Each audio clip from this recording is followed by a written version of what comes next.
Assalamualaikum warahmatullahi wabarakatuh. Selamat malam semuanya. Jadi di kesempatan kali ini kami akan melaksanakan tugas Mendan, yang dimana tugas ini bersifat kelompok dan kami diberi instruksi untuk mewawancarai salah satu distributor atau supermarket. Dan di kesempatan kali ini kami memilih distributor pupuk mahkota yaitu CVBDS. Dan untuk perwakilan dari CVBDS itu sendiri di sini ada Mas Andre. Mas Andre, saya persilahkan untuk memperkenalkan diri. Halo ya, selamat malam rekan-rekan semua. Perkenalkan nama saya Andre Santoso Sam. Saya dari CP Bro Dharma Sejahtera ya.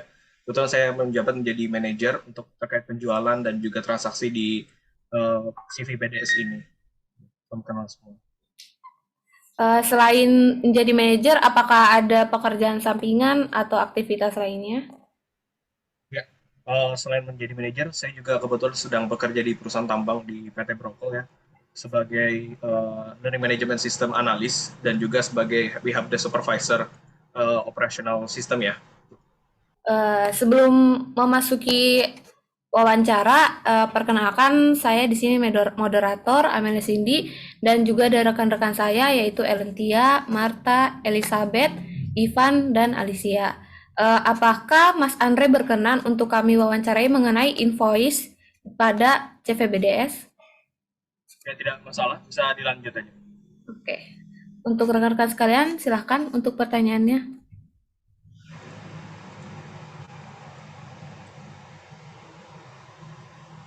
Terima kasih kesempatannya Mbak Amel. Sebelum itu, perkenalkan, saya Marta Angela. Saya ingin bertanya kepada Bapak Andre Santoso terkait invoice.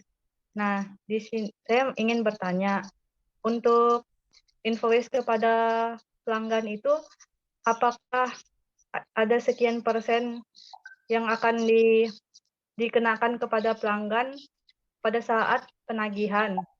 Nah, kemudian yang kedua, apakah berapa lama jangka waktu yang biasanya perusahaan berikan kepada pelanggan untuk pembelian pupuk tersebut? Terima kasih. Oke. Berarti yang pertama ini terkait berapa lama jangka waktu dari invoice-nya ya? Itu satu ya? Atau gimana? Iya, seperti itu. Segala penagihannya itu perusahaan biasanya kasih jangka waktunya berapa lama untuk penagihannya? Oke, untuk terkait pertama saya jawab pertanyaan pertama dulu. Untuk terkait penagihan baik dari sisi invoice-nya ya, itu kita melakukan pemberlakuan itu 1 bulan agar dapat kita dari sisi konsumer itu dapat membayar. Itu terus yang kedua, itu tadi pertanyaan kedua apa ya? Tadi, kalau boleh diulang. Uh, Pertanyaan yang kedua maksud saya, apakah ada bunga yang dikenakan kepada pelanggan pada saat Oh penagihan iya. tersebut? Oke, kalau bunga sih kita tidak ada, tapi kalau memang kita menerapkan sistem faktur. Jadi misalnya jika kita ada menetapkan sebuah invoice itu keluar dalam 30 hari. Nah, jika jadi di situ ada sistem kita ada menerapkan apabila customer itu membayar lebih awal, misal dari 10 hari lebih awal, mereka akan mendapatkan potongan sekitar 2-3%. Itu satu. Terus yang kedua, kita juga menetapkan bahwa untuk invoice ini harus dibayar kurang lebih dari 1 bulan agar nanti kita dapat untuk mendelivery barangnya. Dan juga sebagai catatan, uh, hasil dari barang yang kita jual itu sudah termasuk dipotong pajak PPN 10% seperti itu.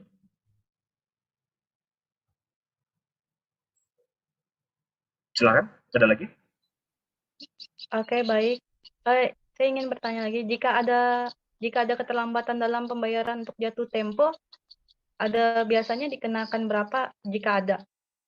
Ya, kalau misalnya pun ada ternyata adanya jatuh tempo di mana customer tidak membayar, kita biasanya akan mengenakan denda sekitar 5-10%. Tapi dengan catatan kita melakukan jatuh tempo itu sampai 2 kali gitu ya. Jadi jatuh tempo itu ada range pertama itu adalah 7 hari pertama gitu. Nanti setelah 7 hari pertama, 3 hari kedua, nanti kita bakal akan langsung memantau langsung ke customernya apa kendala yang mereka hadapi dan juga dalam kesempatan di awal kita bakal akan mengenakan denda sekitar 5-10% dari harga barang yang sudah dipesan dari invoice seperti itu. Baik, Bapak Andre, terima kasih atas jawabannya. Ya, terima kasih. Untuk rekan sekalian, apakah lagi ingin memberi pertanyaan? Baik, Eh, saya mung- ingin bertanya. Silakan, Mbak Lentia. Ya, perkenalkan nama saya Lentia. Saya ingin menanyakan beberapa pertanyaan. Pertanyaan yang pertama itu, apakah ada selisih perbedaan umum harga barang setelah dan sebelum dikenakan pajak? Dan yang pertanyaan kedua, berapa lama jangka waktu yang ditetapkan penjual kepada pembeli dalam tagihan? Oke, mungkin saya coba untuk pertanyaan pertama ya, terkait apakah harga barang akan selisih sebelum atau setelah dipajak? Iya, pasti ada. Karena di sisi kita ini sendiri kita menerapkan PPN 10% sesuai dengan pasal 22 sampai 24 ya, di mana konsumer itu akan membayar 10% setelah barang yang kita jual. Jadi konsumer itu setelah harga barang yang udah kita jual nih, misalnya ada 5 juta, kita akan tambahkan dengan 10% di mana konsumer yang akan membayar. Jadi bukan dari sisi perusahaan yang akan membayar. Itu satu. Terus yang kedua, untuk jangka waktu dari sisi pembayaran itu sendiri ya, sesuai sudah dijelaskan tadi, kita ada jangka waktunya dalam 1 bulan. Tapi jika in case ada case tertentu misalnya gitu kan, kita ada menetapkan biasanya 1 bulan, di mana apabila customer itu membayar lebih awal, kurang dari 10 hari, kita akan memberikan diskon sekitar 2%. Tapi untuk secara umum, kita akan memperlakukan pembayaran itu sekitar 1 bulan. Seperti itu, Mbak Elentia. Terima kasih, Pak. Ya, sama-sama.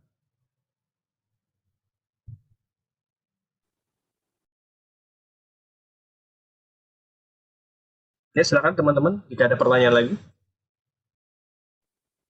Mungkin dari saya Kak, nama saya Ivan Gilang, izin bertanya ini, bagaimana cara Kakak ini agar pelanggan tersebut bisa membayar tepat waktu sesuai dengan kesepakatan yang telah ditentukan? Terus yang kedua, apakah ada reward atau punishment bagi pelanggan yang cepat membayar ataupun yang lambat untuk membayar tagihan tersebut? Mungkin Oke. itu saja sih Kak. Oke. Jadi saya izin menjawab pertanyaan pertama ya. Bagaimana cara kita melakukan pengendalian, khususnya bagaimana agar customer ini tetap datang dengan kita gitu kan ibaratnya. Karena pertama ya ini sesuai dengan adanya strategi di perencanaan dan pengendalian penjualan terlebih dahulu ya sebagai asas dari bisnis kita. Pertama kita udah memplanning kira-kira dalam misal per tahun di budget kita udah buat budget segini dan kita untuk menargetkan dari sisi penjualan udah segini gitu. Misalnya let's say dalam 1 tahun kita udah menargetkan dari sisi penjualan 500 juta minimum gitu kan dari sisi OKR-nya. Nanti kalau udah dari 500 juta, kita akan melakukan pengendalian dan perencanaan baik dari top manajemen sampai level ke bawah. Jadi untuk monitoringnya bagaimana? Jadi nanti kita akan langsung secara berkala melakukan relationship kepada customer. Jadi kita akan menghubungi secara customer seperti apa, kendala mereka yang hadapi seperti apa gitu kan. Jadi yang poin paling penting itu adalah bagaimana cara kita mengontrol, mengendalikan dan monitoring keadaan customer gitu untuk mempertahankan mereka tetap berbelanja dengan kita. Terus kalaupun misalnya mereka ada keluhan, kita harus cepat menyelesaikannya atau bahkan mengganti produk yang udah kita jual. Jangan sampai customer yang tidak puas itu bahkan akan berimpact buruk terhadap penjualan kita. Itu satu. Terus yang kedua, apakah ada punishment atau diskon gitu kan? Tentu saja pasti ada. Apabila misalnya customer itu udah kita tentukan seperti yang sudah saya bilang tadi, kita ada menentukan pembayaran minimum 1 bulan. Ternyata kita ada sesuai kesepakatan dari kontrak itu sendiri, customer udah membayar kurang dari 10 hari, maka kita akan memberikan diskon 2%. Tapi jika memang kerjasama ini sudah berlanjut, misal satu tahun atau 2 tahun, kita bahkan bisa memberikan diskon yang lebih lagi, bisa sampai 5-10% setiap pembelian yang mereka beli gitu. Terus untuk punishment, yang seperti saya sudah bilang tadi, apabila misalnya user atau customer itu tidak membayar dalam konteks tidak tepat waktu gitu kan ya, pasti mereka akan mendapatkan punishment dengan 2 catatan. Mereka akan mendapatkan jatuh tempo yang pertama, surat peringatan, terus yang kedua ada jatuh tempo yang kedua. Dalam range waktu, yang pertama itu kan ada sekitar 1 minggu, terus yang kedua ada 3 hari. Nah, range dalam sisi harga, denda yang kita tetapkan itu adalah 5-10%. Nah, tapi sebelum itu terjadi, kita itu ada namanya pengendalian penjualan, kita harus pertama mendatangi customer kita. Terus kendalanya di mana, dan seperti apa. Secara general dari regulasi dari SOP kita seperti itu. Seperti itu, Mas Ivan.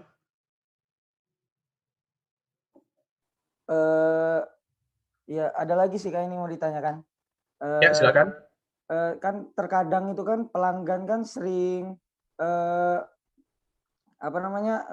telat membayar gara-gara tidak adanya metode pembayaran yang sesuai. Apakah dari perusahaan kakek ini telah menyiapkan berbagai metode pembayaran agar mudah dijangkau oleh pelanggan?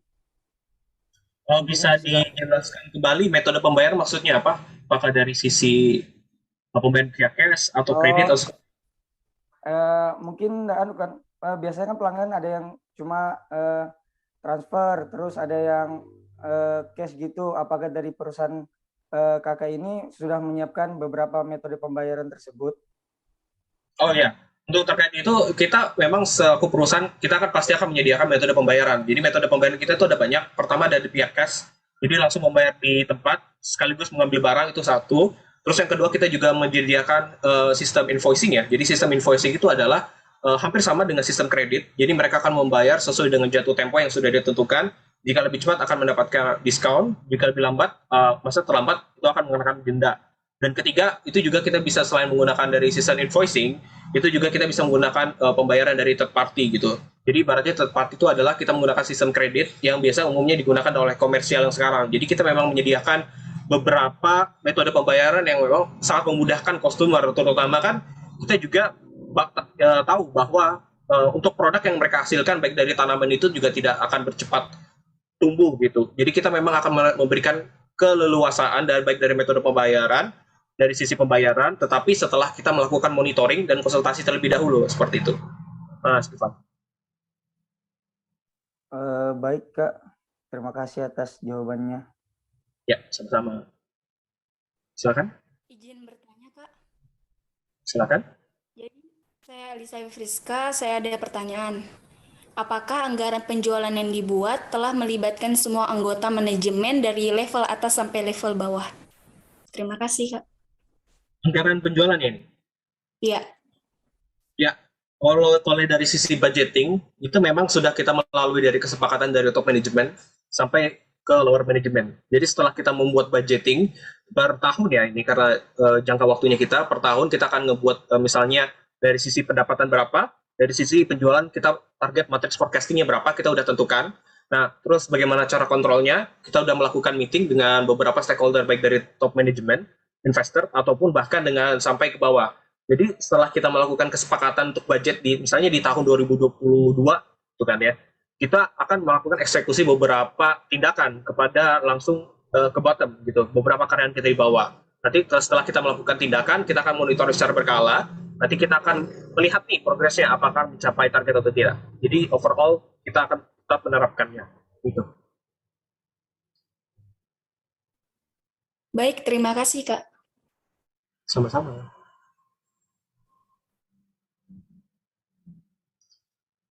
Silakan teman-teman. Perkenalkan Kak, nama saya Alicia Pretilia. Saya ingin bertanya, apakah ada trik khusus dari perusahaan yang Kakak pimpin untuk memperoleh invoice pembayaran dengan cepat? Terima kasih Kak. Oke. Ya, ini titik poinnya adalah untuk mendapatkan bagaimana konsumer itu membayar tepat waktu ya. Jadi pertama adalah kuncinya ada monitoring pasti. Jadi itu bagaimana caranya kita membangun relationship kepada customer kita secara berkelanjutan gitu kan ya, menjalin hubungan baik, menanyakan mereka kabarnya seperti apa, memberikan keringanan gitu agar mereka tetap akan selalu kembali ke kita. Karena pada prinsipnya kalau kita dalam berbisnis adalah bagaimana cara kita memahami customer, bagaimana caranya kita membantu mereka, dan bagaimana caranya kita bisa membantu bisnis dan membuat mereka sukses. Dimana kalau customer sukses, kita bakal akan sukses juga kan. Nah, itu adalah kuncinya adalah di monitoring. Setelah di monitoring, evaluasi, perbaikan secara kontinu seperti itu. Ya, baik Kak, terima kasih. Mungkin itu saja pertanyaan dari kelompok kami dan juga saya ingin mengucapkan terima kasih kepada Mas Andre karena telah bersedia untuk kami wawancara, terutama untuk perusahaan CVBDS. Mungkin itu saja yang dapat kami sampaikan. Apakah Mas Andre ada pertanyaan untuk kami atau sebagainya? Dari saya tidak ada, mungkin semoga ini bermanfaat bagi teman-teman semua ya. Terima kasih. Mungkin itu saja. Terima kasih. Terima kasih teman-teman.